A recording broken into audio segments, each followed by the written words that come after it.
Kidney अगर खराब हो रही होगी तो यूरिन में प्रोटीन आपको लैब टेस्ट में दिख जाएगा। कितनी उसकी वो होती है अमाउंट? अगर एक सिंगल प्लस भी आ गया, जरा सा भी आ गया तो आप फेल हो गए। कोई भी आम इंसान जो है वो अपनी किडनी की हेल्थ के बारे में अगर जानना चाहता है कि मेरी किडनी हेल्थ कैसी है, तो कौन से बेसिक टेस्ट होते हैं? 2 टेस्ट हैं। एक है यूरिन टेस्ट, यूरिन में प्रोटीन आ रहा है नहीं आ रहा बस वो चेक करना है। यूरिन में प्रोटीन नहीं होता है, किडनी अगर खराब हो रही होगी तो यूरिन में प्रोटीन आपको लैब टेस्ट में दिख जाएगा।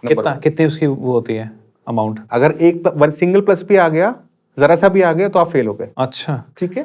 यूरिन में अगर थोड़ा सा भी प्रोटीन आ रहा है तो मतलब किडनी में कुछ लोचा चल रहा है, something is wrong with kidney. ठीक है। तो दूसरा जो टेस्ट है that is kidney function test, KFT। Kidney function test के अंदर हम क्रिएटिनिन की वैल्यू को देखते हैं। Okay। अगर क्रिएटिनिन की वैल्यू जरा से भी एलिवेट हो गई है, जरा से भी, तो अब मान लो कि किडनी 30% डैमेज हो गई है, इसी वजह से क्रिएटिनिन जरा सा बढ़ा है। क्रिएटिनिन की एक नॉर्मल वैल्यू क्या होती है और एक खराब वैल्यू क्या होती है? तो ये जो वैल्यू है 0.4 से 1.1, कुछ लैब में 0.1, 1.2 इस तरह से वेरी करता है, वो लैब टू लैब वेरी करता है। ठीक है। मगर अगर आपकी रिपोर्ट के अंदर एबनॉर्मल वैल्यू आ रही है, चाहे जरा सी पॉइंट में ही क्यों नहीं है, तो 30% किडनी डैमेज होने के बाद ही क्रिएटिनिन अपनी नॉर्मल वैल्यू से बाहर जाता है। नॉर्मल वैल्यू क्या है वही पूछ रहा हूं।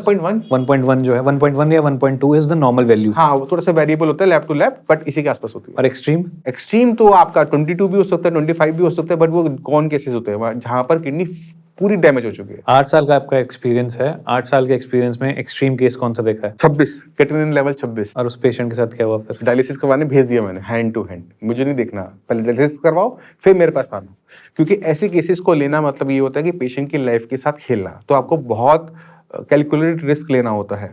आपने पेशेंट की लाइफ को सिक्योर करना है। तो ऐसे केसेस के अंदर, क्योंकि उसकी बाकी ऑर्गन्स पे भी उसका इम्पैक्ट पड़ रहा है, अब आपके ब्लड के अंदर क्रिएटिनिन और यूरिया के लेवल ज्यादा है, अगर हम उसको एकदम निकालेंगे नहीं तो कभी भी उसका जो हार्ट फेलियर हो सकता था। तो ऐसे केसेस जब भी आते हैं तो हमें उनको इमीडिएट आपको डायलिसिस करवाकर ब्लड को क्लीन करवा के बाकी ऑर्गन्स को सेव करना होता है, जिससे पेशेंट की लाइफ है वो बच जाए। The Himachali Podcast।